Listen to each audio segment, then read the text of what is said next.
Hello everyone, আজকে আমি আপনাদের সঙ্গে শেয়ার করব এগ বিরিয়ানি। আপনারা তো চিকেন মটন বিরিয়ানি অনেক খেয়েছেন, কিন্তু এভাবে একবার এগ বিরিয়ানি বানিয়ে খাবেন, দেখবেন অনেক ভালো লাগবে। আর এটা খুবই তাড়াতাড়ি বানানো যায়। তো গোল্ডেন কিচেনে আপনাদেরকে সকলকে স্বাগতম। তো আমি একটা সসপ্যান নিয়েছি এবং পানি নিয়েছি পর্যাপ্ত পরিমাণ। তারপর দিয়ে দিলাম 1 চামচ লবণ এবং 6টা ডিম আমি সিদ্ধ করে নেব। আর আমি এখানে কিছু পেঁয়াজ আমি স্লাইস করে কেটে নিয়েছি। তারপরে আমি এটাকে করে নেব, ভেজে নেব। অর্ধেকটা আমি ভেজে নেব আর অর্ধেকটা বেরেস্তা করে নেব। তো আমি এভাবে ভেজে নিচ্ছি।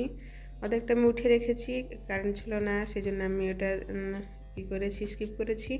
আর অর্ধেকটা বেরেস্তা হয়ে গেছে, আমি উঠে নিচ্ছি। আমি এখানে নিয়েছি 500 গ্রাম বাসমতি রাইস। তারপরে এটাকে 2 থেকে 3 বার ভালোভাবে পানি দিয়ে চেঞ্জ করে আমি ধুয়ে ওয়াশ করে নেব। এভাবে পানি চেঞ্জ করে তারপরে সাদা পানি আসা পর্যন্ত আমি ধুয়ে নেব। এটাকে আমি 20 থেকে 30 মিনিট ঢাকা দিয়ে রেখে দেবো। এবং ডিমটা সিদ্ধ হয়ে গেছে, আমি ছাড়িয়ে নিচ্ছি। এবং ছাড়ানো হয়ে গেলে এবং সবগুলো ছাড়ানো যখন হয়ে যাবে, তখন আমি ডিমটা একটু কাট করে নেব, এভাবে চিড় দিয়ে নেব।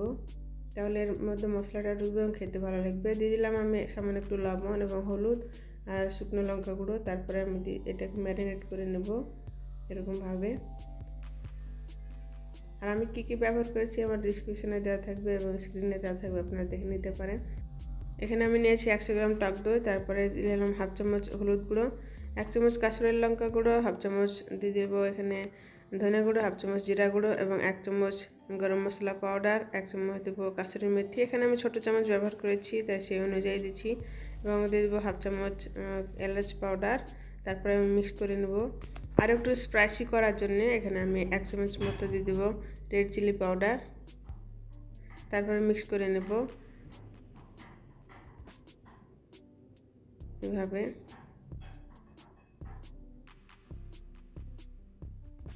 আর এখানে আমি কিছু গোটা মশলা আমি নিয়েছি এবং এটাকে আমি অর্ধেকটা দিব এখন ভাত রান্না করার সময়, আর অর্ধেকটা আমি ডিমের মশলা করার সময় দিব। তো আমি কী মশলা আমি ব্যবহার করেছি আমি এখানে স্ক্রিনে দিয়ে দিয়েছি। তারপরে দিয়ে দিলাম তেল আর লবণ স্বাদ অনুযায়ী। আর ভিনিগার আমি এখানে ব্যবহার করেছি 1 চামচ মতো। তো সেটা আপনারা লেবুর রস দিতে পারেন ভিনিগারের বদলে। তারপর দিয়ে দিলাম এখানে তেল আর ধনে পাতা দিয়ে দিলাম আর পুদিনা পাতা। তারপর ডিমটাকে একটু ভেজে নেব, স্যালো ফ্রাই করে নেব। এইভাবে ভাজলে খেতে ভালো লাগে। তো হালকা আমি একটু ভেজে উঠিয়ে নেব ডিমটাকে। আর গোটা মশলার মধ্যে আমি এলাচ এবং দারুচিনি, গোলমরিচ, লবঙ্গ এবং তেজপাতা, স্টার অনিস এবং জয়ত্রী আর 1/2 চামচ দিলাম জিরা। এগুলো আমি দিয়ে দিলাম শুকনো মশলা। তারপর যে পেঁয়াজটা আমি ভেজে রেখেছিলাম সেটা আমি দিয়ে দিলাম। আর এখন দিয়ে দিতে হয়তো 1 চামচ আদা রসুন পেস্ট। তো আমার সেটা স্কিপ হয়ে গেছে, ভুলে গেছি। আপনারা এখানে দিয়ে দিবেন এবং আদা রসুন পেস্টের কাঁচা গন্ধ চলে যাবেন, তো ভেজে নেবেন। তারপরে দিয়ে দেবেন টমেটোটা আমি দিয়ে লবণ দিয়ে দিলাম, তাহলে টমেটোটা তাড়াতাড়ি সফট হয়ে যাবে এবং রান্না করতে সুবিধা হবে। এখানে পানিটা ফুটে গেছে, তো আমি দিয়ে দিলাম চাল। আর চালটা আমি 80% মতো কুক করে নেব। তো আমি 2 দিকে রান্না করছি, সেজন্য 2 দিকে আপনাদেরকে মেনশন করে দেখাচ্ছি। তো আপনারা সেই অনুযায়ী দেখে নেবেন। তারপর আমি এখানে দিয়ে দিলাম যে দইয়ে মশলাটা আমি গুলে রেখেছিলাম সেটা। তারপর আমি এটাকে মিক্স করে নিচ্ছি, কষিয়ে নিচ্ছি। মশলাটা যখন কাঁচা গন্ধ চলে যাবে এবং তেলটা যখন ছেড়ে দেবে, তখন মশলাটা ভাজা হয়ে যাবে। এবং এটা যত ভাতটা হতে হতে এদিকে মশলাটা হয়ে যাবে, সেজন্য আমি 2 দিকে একসঙ্গে করে নিচ্ছি। দেখেন মশলার তেলটা অনেকটা ছেড়ে দিচ্ছে। তো আরেকটা আমি কষিয়ে নেব। আর এখানে আমি সামান্য একটু দিয়ে দিলাম এখানে 2 থেকে 3টে কাঁচা লঙ্কা চিড়ে ফালি করে। তারপর দিলাম পুদিনা পাতা এবং ধনে পাতা।